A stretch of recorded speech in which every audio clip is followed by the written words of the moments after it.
What's up, everyone, and welcome to another episode of Down Once More. Matt here. It is our first episode of May. Last week, we knocked out what's coming to streaming and theaters this month, so if you're looking for a recommendation, go tune into last week's episode. I just got back from a week of traveling for work, and I was thinking about what am I going to do for the pod this week. And when I was sitting at the airport, like 6:30 a.m., waiting to fly out on Monday, I got the notification that we hit 100 YouTube subscribers, which doesn't sound like much, but it is huge for me. I've been trying to hit that milestone, that goal on our YouTube for a while. We've been stalling out at like 97 for a while, crept to 98. And then finally, The Last of Us reviews pushed us over the edge. So kind of reflecting on that and just everything that's been going on with me for a while, I thought, you know what? We're going to go over some stats of the podcast. I'm going to call this episode, I predetermined a title this week. We're going to call it Seasons of Podcasting, a nice ode to Seasons of Love from Rent, when we're talking about how you measure the years in the life of a friend. Well, we're going to look at some of the numbers on how you measure the life of this podcast. So, title of the podcast, an ode to Phantom of the Opera with Down Once More. This episode, an ode to Rent, one of the other musicals that kind of brought this podcast together. So we're going to go through some history, but let's go through some of the original stats that backs up this podcast. And then we'll close out the episode with a few of my favorite things, an ode to Mary Poppins with that section. Talk about some movies, music, musicals, what's top of mind for me right now. What do I think you should be watching and checking out too? And then a few like news type updates in the musical and movie TV world. So, podcast, Down Once More. This is actually technically the 150th episode of the podcast. That's including bonus episodes. If you look on both podcast feeds and YouTube feeds, it'll show as episode 151. The reason for that, on the audio feed, the second episode we did, the Hamilton episode, was split into two episodes because we felt like that nearly hour and a half was just too long when we were first starting. Too long for a podcast.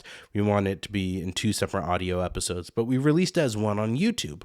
So on YouTube, the makeup episode comes in with, I had done my first actual live theater review recap on here was on Wicked. And so I did that. It was like the fifth episode on YouTube. It was a YouTube exclusive. And so that actually has never been released on audio platforms. So you'll have to head over to YouTube if you want to watch that. About 27 minutes long, giving my thoughts on it. That was when the movie had just freshly been announced. Thoughts, predictions for what that could look like. So check that out if you're looking for what you're missing on the audio feed. So 150 episodes. Episode 1 was released in February 1st, 2022, so a little over 3 years ago. The episode actually posted when I was on vacation in Jamaica, so I had everything scheduled, set out ahead of time. The time difference, which isn't that much of a time difference, it's just basically Eastern time, and I'm in Central time. Not too bad, but I had to stay on top of that and make sure I could publish it, post about it while I was sitting on a beach in Jamaica. First world problems, but I think it's kind of fun to see that that's where the podcast started. So far, just some numbers. Before we even got started, back in August of 2021, Rayleigh and I did our first kind of like chemistry test because we hadn't really talked to each other face to face, which over Zoom isn't face to face, but anything besides like DMs and chatting and text for close to 8 years when we were starting the podcast. And so we're like, we had started throwing around the idea of the podcast, and we're like, let's get on a Zoom call, see if it's even something that would work and that we want to do and we think would be good for both of us. So we had a Zoom call. It went over 3 hours long. It was chaotic, and we're like, this is going to work out swimmingly.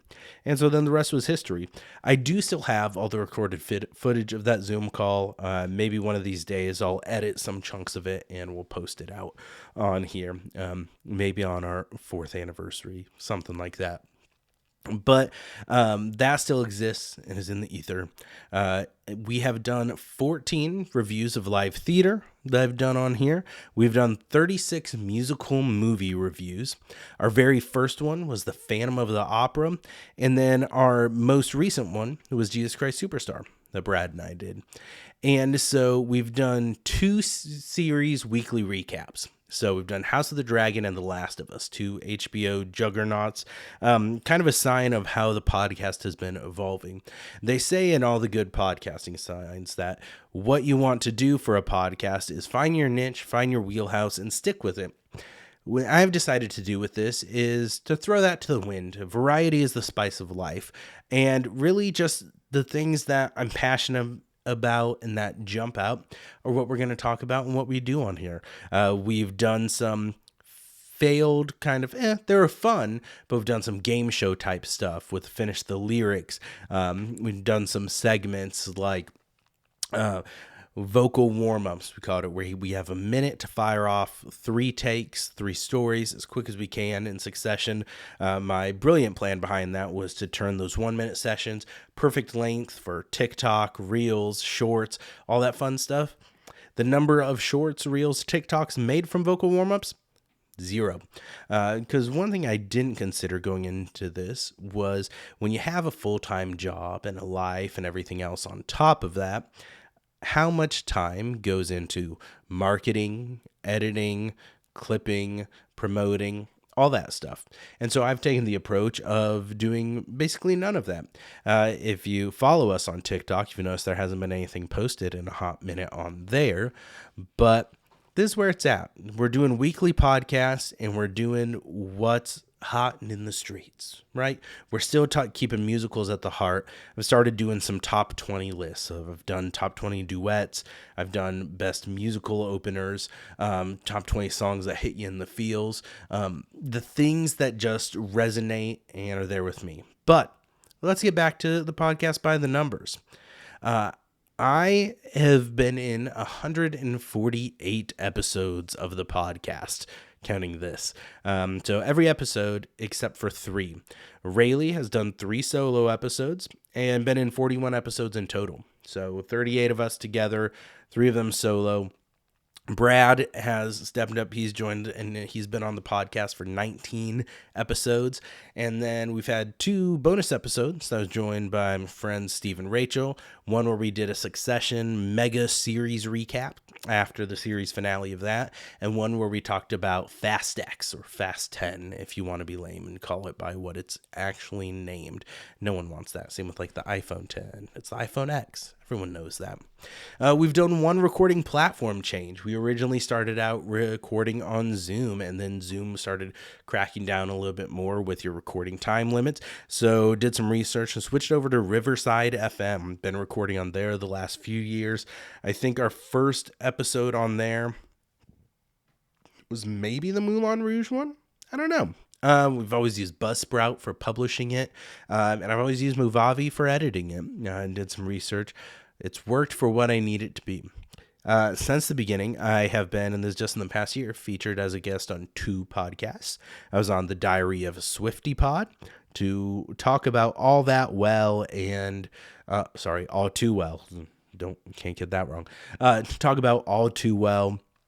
And a little bit about musicals in general. Had a lot of fun on there.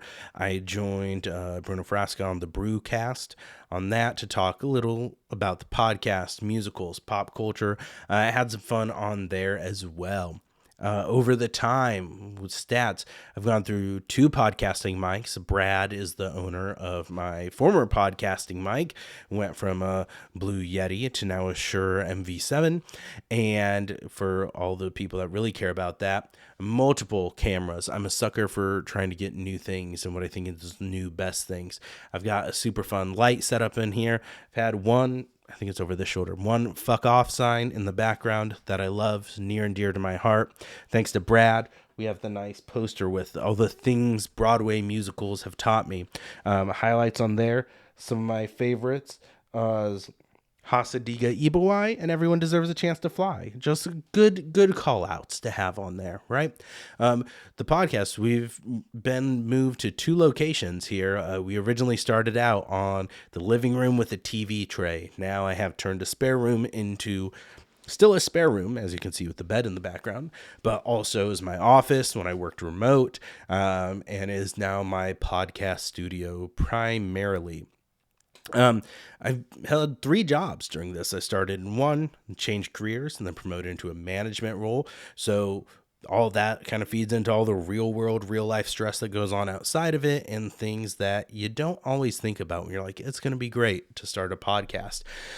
We came out of the gates hot with the podcast. Our first 3 movies that we reviewed, because in the first year of it, we just did 1 episode a month. Is what we started with. We're like, hey, that sounds feasible. We can get together once a month, record.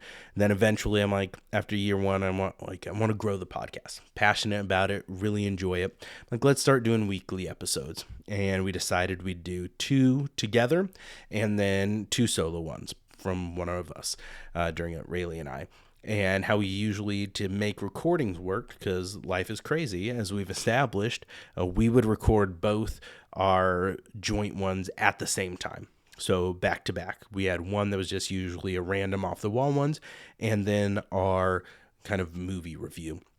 And because of life and everything Rayleigh dealing with, we usually wouldn't start recording until about 11 p.m. my time, midnight for Rayleigh. So many late nights recording. And if you watch those episodes, you will be able to tell the chaos and kind of slap happy, sleep deprived nature of our recording and our episodes there.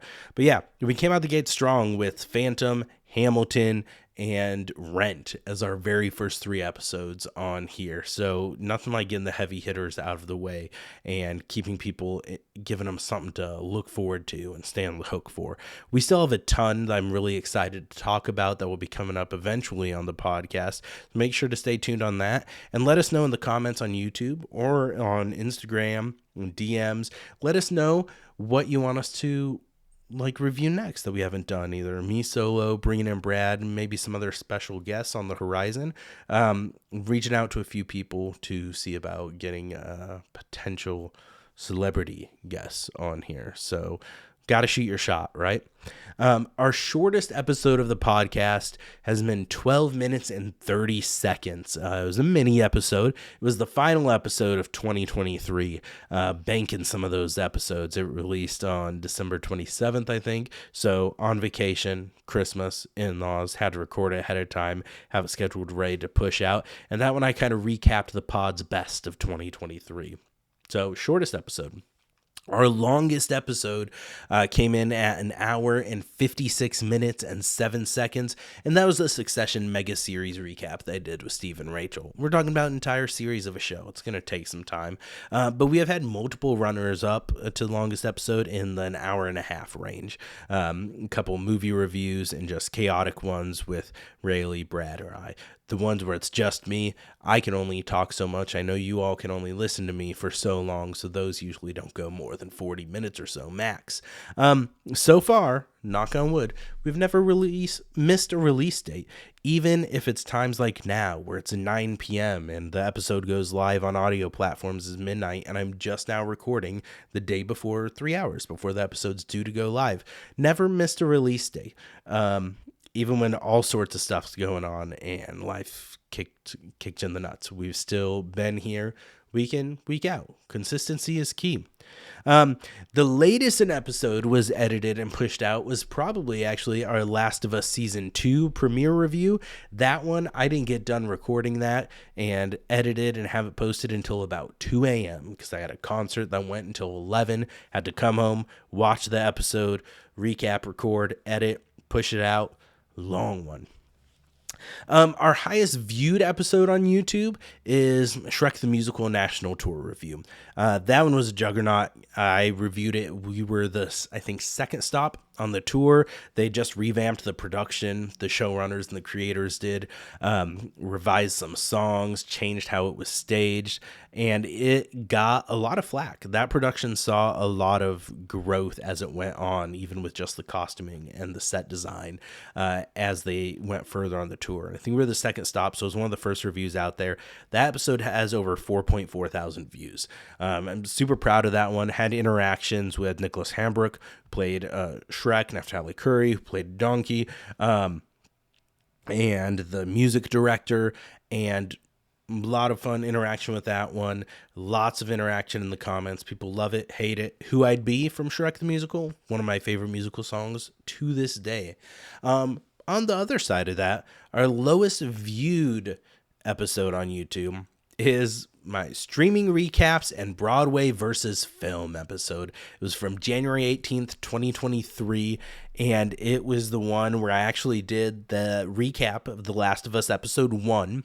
I talked about some streaming recommendations and talked about Moulin Rouge, Broadway versus film and version, and actually did kind of an in-depth breakdown of the song differences between just the Elephant Love medley and the years of the songs, and how the Broadway version is a little bit more modernized and speaks to a little bit more modern audiences. And that, actually really proud of that episode. It only has 5 views. So if you're listening to this or watching this now on YouTube, go watch that one after it. Look it up. Check it out. It's on there.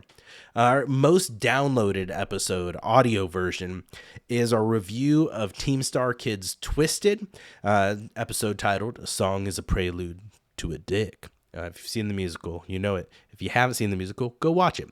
That has 92 downloads. Fun fact for those of you, a little inside baseball behind the curtain of the podcasting world, audio streams do not get tracked accurately. What gets tracked is your downloads of podcast versions. So if you like the pod, download it. I want to see those numbers grow as well. But we've had a number of logo tweaks over the years. And this is something that Kat Fiscaletti Art did our original logo design, and I absolutely love it.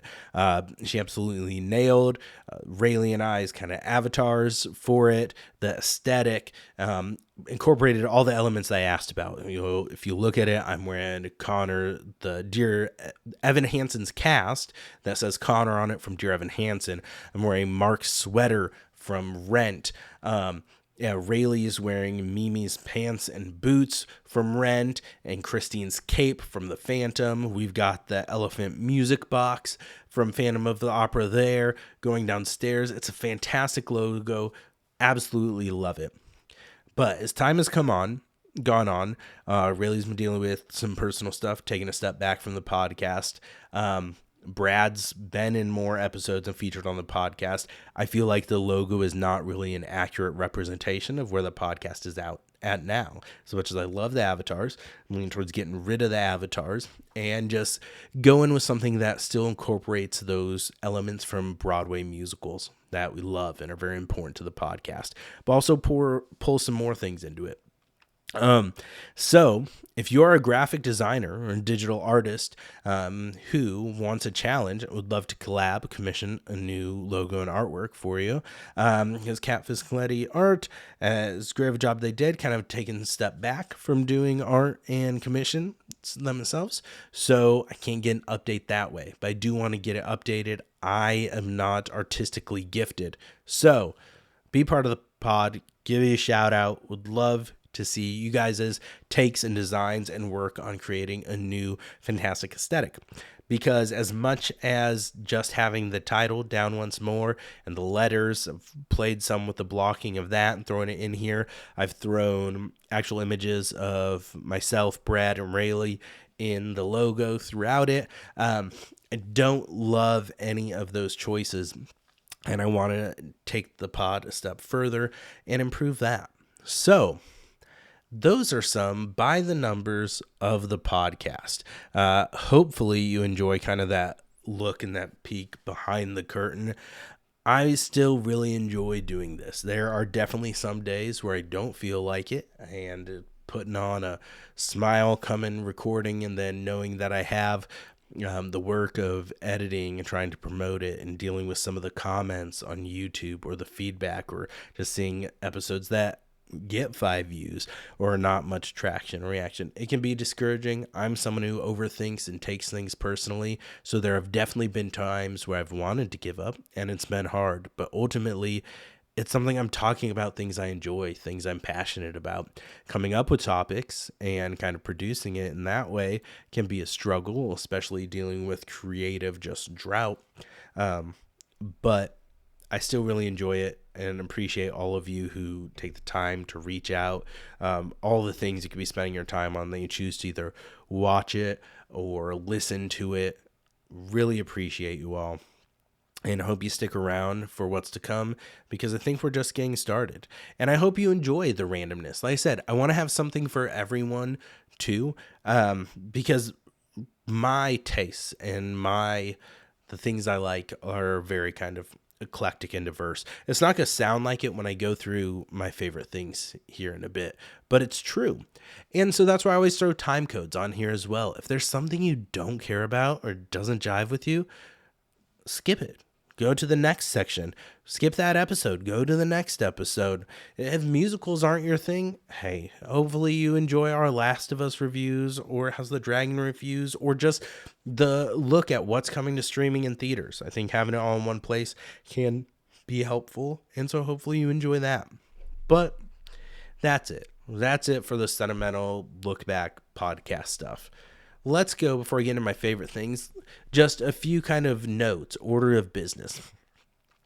In Pieces, a new musical by Joey Contreras, is just had a concert at Joe's Pub on April 28th.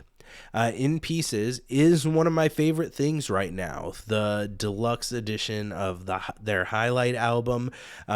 It is so fantastic, and I wish I would have been able to experience the concert, but luckily they did do a live capture of the concert, and details will be coming soon for how you can watch that on demand. So I am really excited to be able to experience those songs kind of staged out, and Antonio Cipriano is reprising his role in that, and so I'm really excited. Big Antonio Cipriano fan. His work on Michael Mott's In the Light highlights album, concept album, is also fantastic. So In Pieces, check it out if you haven't, and shout out to Brad for putting me onto that. It was also announced this past week that Adam Lambert is going to join Jesus Christ Superstar at the Hollywood Bowl as Judas, and alongside Cynthia Erivo's Jesus. It's already been announced Cynthia Erivo's playing Jesus. Adam Lambert, I think, will play a fantastic Judas, and I am excited to see that. Excited to see what other cast gets announced for this production. It looks like they're lining up some juggernauts, and I think that will be fantastic later this year. And then this Friday, the Next to Normal West End Pro Shot is debuting on PBS's Great Performances. So, I recently got the chance to see, and I reviewed on last week's episode, Next to Normal at Community Theater. Next to Normal is a musical very near and dear to my heart. Over the past year plus, I've fallen in love with it and become a little bit obsessed with it. And so just seeing the different versions of it has been fantastic, and I'm really excited to get to watch the West End Pro Shop this Friday. And then it was just announced today that Love Island USA, the next season, premieres on June 3rd. And I am a sucker for Love Island. Love Island might be a little bit more divisive. Last of Us, pretty popular TV series right now. If I start reviewing Love Island on here, I might lose people and drop below 100 subscribers. But I love the trashy reality TV, and that is the peak for me. It used to be Love Island UK is the ultimate peak, at least seasons 2 through 5 of that. I will die on that hill, but Love Island USA, the last couple seasons have brought it, and so I have high hopes for this season, and I'm excited to see what comes from that. All right, so some of my favorite things. Let's start with music albums right now, what I'm listening to and what I think you should be too. First up, I alluded to it before, is In Pieces. The concept album, the highlights album from Joey Contreras is fantastic. The standouts that me from there are Bloom with Antonio Cipriano and Stephanie Torn. Made it on my list of best duets. Me and Mr. Popularity by Andrew Barth Feldman is fantastic. I also really love Ohio by Anson Bagley. I really love just almost the entire soundtrack, but Get Up and Go by Antonio Cipriano is so good, of like a breakup song, and it hits some highs in it and then gets in a real almost melancholy self-reflective part at the end of the song, and just how that song is crafted is beautiful and nearly perfect for me. So good. So you need to check out the In Pieces deluxe highlights album if you haven't already. Another one that I love and has come back on heavy rotation is Whatever It Takes by Ron Pope. It features A Drop in the Ocean, which is probably his most popular song, but just so many other hits on that album. If you haven't checked it out, I love Ron Pope, singer, songwriter. He's gotten a lot more kind of folksy bluegrass almost vibes. So just, he has a little bit of something for everyone if you look at his entire catalog. So love that. And then I have the Next to Normal cast recording and album. The original Broadway cast recording album is fantastic, and it's what made me fall in love with this musical. The performances on there, Aaron DeFiat especially, is so damn good. You need to check out Next to Normal. I mean, it's a very heavy musical, so big disclaimers there. The subject matter, very heavy. Definitely not for everyone, but the music is so beautiful and the story is so beautiful and heartbreaking. And then a new one for my fun emo kid heart, Mayday Parade released a new kind of EP titled Sweet. I think it's technically a full album, but it's only 8 songs and 24-minute songs, so I see that a little bit more as an EP. But I love it. It's got some old Mayday Parade vibes, some new ones. It's a fantastic album. Check it out if you love some 2000s emo music like I do. Let's go on to kind of the musical train. Some of my favorite musicals I love. I'm going to keep music and musicals together, and then we'll go on some movies and TV shows. But some of my favorite musicals, and that are near and dear to my heart. I don't know why I'm using near and dear so much this episode. Also, if you can't tell, I apologize. It could be awful to listen to. My allergies have been kicking my ass the past week. When I was at the work conference in Rhode Island, just something there. I forgot my allergy nasal spray. I sound like a real weak bitch right now, but forgot my allergy nasal spray, and it knocked me out the last few days of that, and I still can only breathe out of my nose partially. So it's great. A lot of fun times. Some of my favorite musicals are ones that might not be traditionally up there on the list for a lot of people, but it's what resonates to me and what I like. So the last 5 years, it's not perfect. None of the characters are particularly perfect.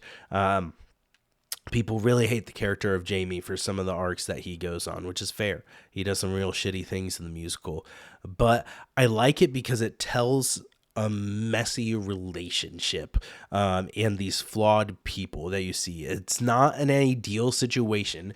You're not left with your happy ending, your happily ever after. The musical opens, if you're not familiar with the last 5 years, with Kathy, played by Anna Kendrick in the movie, singing the song titled Still Hurting, about being left and broken up with by Jamie, her husband, and how he's gone. And she's just still dealing with this and hurting over everything. And then it goes kind of reflecting back on their relationship. So Kathy, when she's singing, it's telling the story of their relationship from the end to the beginning.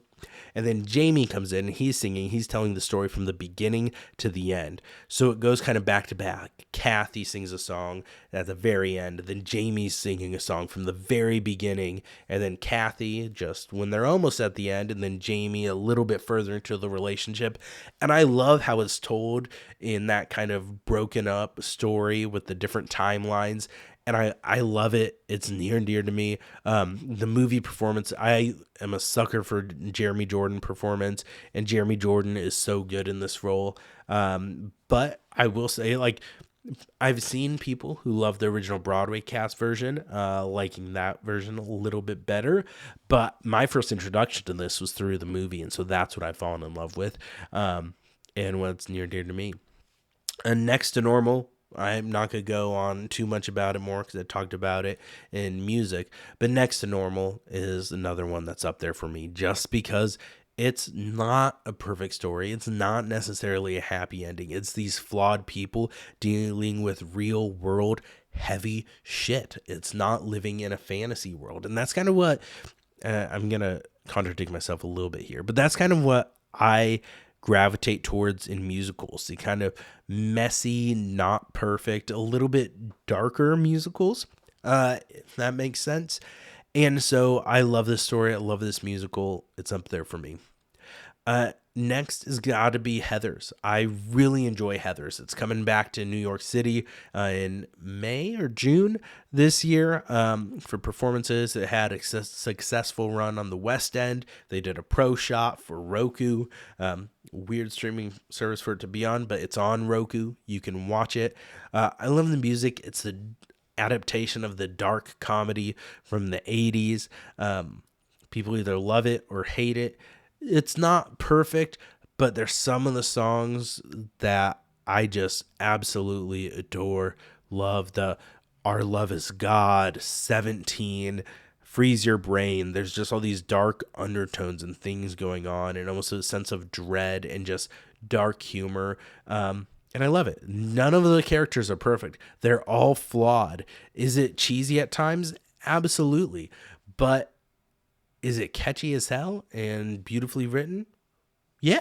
You might not say beautifully written, but it's something that grabs me in the feels. That's why I fall in love with musicals, is because they make you feel something and you feel connected to the story that's being told. And I love it. Next has got to be Dear Evan Hansen. I know a lot of people have a lot of problems with it. And yes, there are some problems in the story that is being told. However, hot take, I think Evan Hansen gets a lot of heat for being a shitty person, which granted, he does some absolutely shitty things. I do not believe he is a shitty person, especially not at the beginning. This is a kid who is panicking, who is trying to tell the truth, feels trapped in severe anxiety, and feels like he needs to try to fix the situation and help this family. And he ends up doing it in a selfish way. And at the end, his selfish motivations and self-preservation in a way take over more, and it does become a little bit more problematic. And their depiction of getting over some mental health issues and anxiety, I feel like it's a little problematic. But the music of this, especially You Will Be Found and Waving Through a Window, I think they just really speak to me. And I feel like Good For You is fantastic, maybe the best song of the entire show, and it is a fucking travesty that it was cut from the movie, and I'm still mad about that. Another favorite of mine has to be More Chill. This is one I was introduced to by my cousin, shout out Josh, actually, and I love some of the songs in this. I think Michael in the Bathroom does a lot of heavy lifting in it, but I absolutely love it. George Salazar's performance is absolutely heartbreaking, and just the depiction of the anxiety and loneliness and abandonment that's portrayed in this song is so real and really hits home for me, and I really love it. More Than Survive is another favorite of mine from there. So shout out Be More Chill. That one, yeah, it's a little cheesy, corny, sci-fi, but those two songs especially just really do it for me and put it up there on my favorites. Okay, now I was struggling thinking of movies. All the movies I had listed are musical movies. And I know there's others, but my mind just drawn a big fat blank the past few days when I was prepping for this. But so my favorite movies, the last 5 years, Better Man, yes, the monkey doing cocaine movie is fantastic, and you need to be watching it, even if you don't know who Robbie Williams is. I didn't. I watched this. Now I love Robbie Williams. This movie is so good. I love it. Watch Better Man if you hadn't. It's on Paramount Plus now. And then Tick, Tick, Boom. I really love what Lin-Manuel Miranda did directing there, and Andrew Garfield's portrayal of Jonathan Larson is so perfect and so beautiful. Love it. And the other movies, I just go through so many different stages. Like, I had a stage where I was really obsessed with the Lord of the Rings trilogy. Have not watched those in so long. I really enjoyed the movie Seven for a while, really in that kind of zone or vibe. Forgetting Sarah Marshall, like some good old 2000s Jason Segel comedy. What do Seven and Forgetting Sarah Marshall have in common? Shitty people being canceled from those movies. So people suck. People suck. Just stop being problematic, people. What's wrong with you? But TV shows, I got a little bit more variety here. Some of my favorite TV shows, Smash. It's streaming on Peacock now and also on Broadway HD. Definitely not perfect, but the musical fan in me absolutely loves it. The number of Broadway legends that appear in it in cameos and recurring roles. Megan Hilty's performance, Tony nominated this year. Megan Hilty and Catherine McPhee are fantastic in it. You have Leslie Odom Jr. in it as well. Just some great original music in there. Jeremy Jordan's in season 2. There's songs from Pasek and Paul, who did Dear Evan Hansen and The Greatest Showman. There's songs from Joe Iconis, who did Be More Chill. So a lot of great composers, writers contributed to the soundtrack of the show. It's a great show. Check it out if you are a fan of musicals. I mentioned it before. Love Island, UK, seasons 2 through 5. Watch them. You've got like almost 300 episodes between those seasons, and so you will thank me later. Throw subtitles on, you'll want them. Some heavy British accents that are fantastic and make everything so much better. Things are so much more fun when they're said in a British accent. And then Black Sails. It was originally a Starz series. I believe it's still streaming on Netflix. It ran 4 seasons. A nearly perfect series in my eyes. It meshes real life pirate history told as kind of merged with a prequel to Robert Louis Stevenson's Treasure Island. So you have the characters of Captain Flint, Long John Silver. Meanwhile, they're mixed with real privateers and Blackbeard in there as well. And it's great. And going in kind of the comedy space, going the other way, sitcoms, New Girl. New Girl's probably my favorite, like, network television comedy that I can recommend. I personally like New Girl better than The Office. I think it has more rewatchability, and love it. So good. New Girl. And then a newer one is Shrinking on Apple TV. Apple TV Plus puts out some fantastic series. I know I'm late on the Severance train. I haven't watched that yet. But I loved Blackbird, was a mini series that was so good with Paul Walter Hauser and Taron Egerton. And then Shrinking with Harrison Ford and Jason Segel is just the perfect blend of beautifully written comedy and real shit. Like I talked about before, what I gravitate towards with musicals. It's not an idealized version of things. It's like these are things real people deal with and real problems with depression and anxiety and loss and grief and all these other things, PTSD, rage. And it's done in such a beautiful way. I love it. One of my favorite shows out there. Can't wait for season 3 whenever we get that. I think filming started a few months ago. And then It's Always Sunny in Philadelphia. It's the longest running sitcom. New season's coming out here in a month or so. Love it.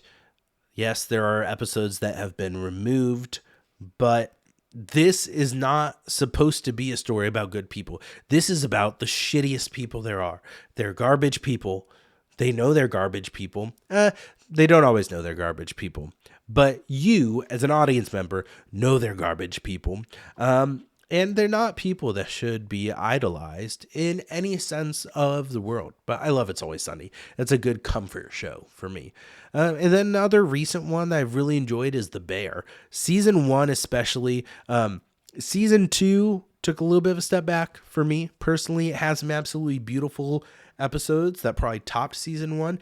But season 1, just the anxiety and panic of things in a kitchen and everything that was going on. The cinematography and how it was portrayed made you feel like you were in the weeds with them.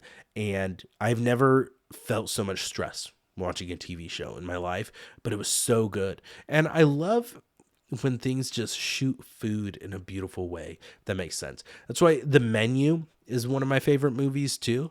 Definitely not a perfect movie. Lots of plot holes, lots of random over the top things with it, but the food and how everything's shot is so beautiful. Pays homage. I can't talk. Homage to it.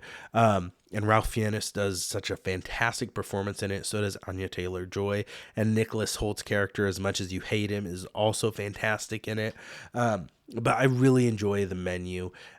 Chef is another one that's fantastic with Jon Favreau. And The Bear does a great job with that. Kind of different side of the food service nature. So really enjoy The Bear. So I think we're going to cut it off there. I could talk for a while about things that I love and enjoy, but hey, I still have to get this sucker edited.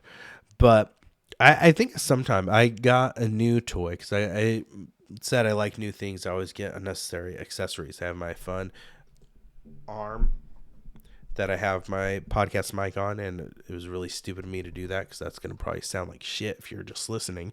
But if you're watching on YouTube, got all sorts of fun stuff. I got a new camera toy. I got a DJI Osmo Pocket 3 that I look forward to making some fun videos with.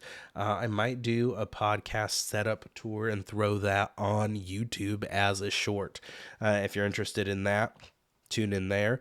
Let me know. And the more you clamor for it, the sooner I'll get it done. But thank you all for coming along for the ride. I appreciate you listening to me ramble week after week. Those of you that keep coming back, hopefully, if you've been watching The Last of Us recaps, you've been enjoying those. Those drop Sunday nights after I watch the episode, get it recorded and edited. I still have not had a single week where I've been able to start watching the episode as it's airing. I've been almost an hour late every time. Life has been crazy for me, which you wouldn't think it, but it has. It's been so much fun. So if you've been enjoying those, tune into that. If you don't enjoy those, skip those episodes. They're bonus episodes, and we'll see you here next Wednesday.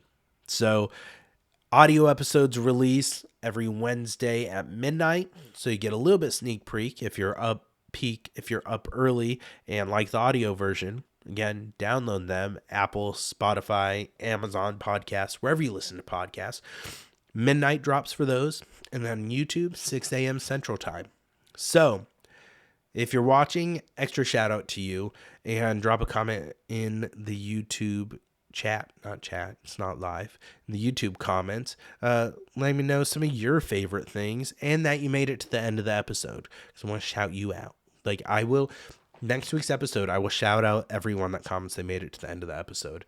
And I just realized it's going to be very sad when no one gets to the end of the episode and I have no one to shout out. But no one's at the end of the episode listening to this now, so it doesn't matter. Boom. Beautiful. Wonderful. Anyways, send us your recommendations, things you want me to review, talk about. There will be a Cinderella's Castle review coming soon. I did watch it on my flight this past week, and so I need to give that a more in-depth, thorough watch and take some notes for it, and I'm going to make Brad watch it, and we'll talk about it together. Brad is also a lover of Star Kid musicals, especially Twisted, but we've already talked Twisted, so we'll get him on here. We'll talk Cinderella's Castle. We'll have some other musical focus things coming up, some other new media things. We'll see. Stay tuned. It's going to be a new adventure. Again, if you're a graphic designer and you want to work on our new logo and new aesthetic for the pod, hit me up, DM at Down Once More Pod on Instagram, or you can DM me directly at Down Once Matt on Instagram. So reach out, let's collab, Let's get things going. Get after it. Thank you all. Love you all. Like, comment, share, subscribe, all that stuff. Interaction feeds my soul. Positive interaction. Please don't be a dick. It's bad. It's bad for my mental health. So, I know I'm asking for it. I'm here. But I would love some positive feedback. Flood me with positive feedback and comments. And don't forget to go down once more. Later.